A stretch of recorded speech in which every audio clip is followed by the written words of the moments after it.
Hello guys, we are back with our next lecture. In this lecture, let us go through the next question. Okay, so this question belongs to GATE CSE 2017.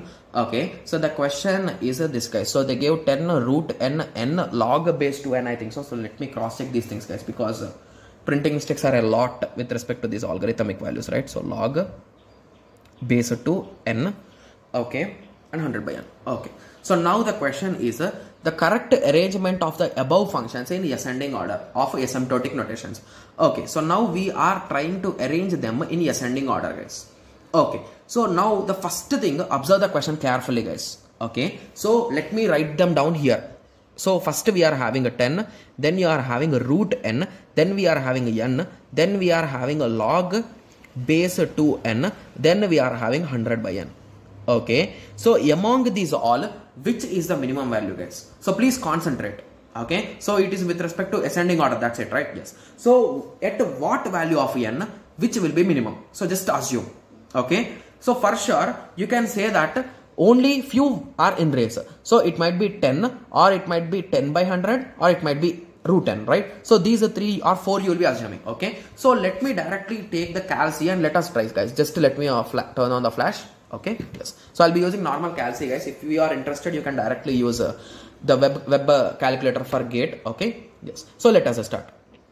So initially let us take the value 1000 guys. Directly let us take 1000. Okay, so if the value is 1000, which will be minimum guys? According to my understanding, I think 10 by n will be minimum. Okay, yes, so let us solve. So let us take 10,000 guys directly. Why 1000 again? Divided by, okay, 10,000. Okay, so how many zeros? 1, 2, 3, 4. I'll be remembering the zeros guys. 4 zeros. Okay, yes. So we got 1 by 100, right? Yes. So for this we got 1 by 100. Okay, so what about this log base 2, right? So log base 2, 1, 1, 2, 3, 4. Okay, so we got 13 here. Okay, so this value will be exact value, that is 10 power 4, right? Yes. Similarly, root 1, 2, 3, 4. So it will be 100, I think so. Yes. Okay, and this value is absolutely constant.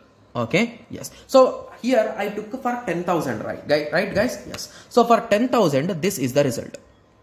Okay, so by this understanding, can you guaranteely say which is minimum guys? So whatever might be the thing, always this will be the result guys. My assumption is absolutely correct if you ask me, right? Yes. Okay, so by that understanding, I can say that 100 by n is the most minimum value.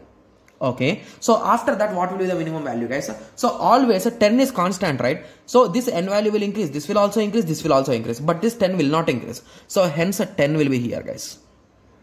Okay, and if you ask me what will be the maximum value guys, so n will be always maximum, right? Yes. Okay, so now based on these 3 values, now let us start eliminating options guys, because most of these questions we can easily solve with the help of elimination only. So here option A is wrong, option B might be correct, option C is wrong, option 4, okay, it is also wrong. So here it is having log n, so this is also wrong. So just by observation, now you can say that option 2 is correct, right? Yes. So let us check with the respect to others also. So this log n will be lesser. Okay, and this root n will come here. So now let us compare with respect to options. Yes, that's absolutely correct. So option B will be the correct answer for this particular question guys. Okay, yes. So I hope everyone got a clear idea with respect to this question. So most of these questions start assuming the values guys, and please don't take smaller values guys, because if you took small value like n equal to 1, so this value will be at first, and this value will be at second. Sorry, even not this value will be at second.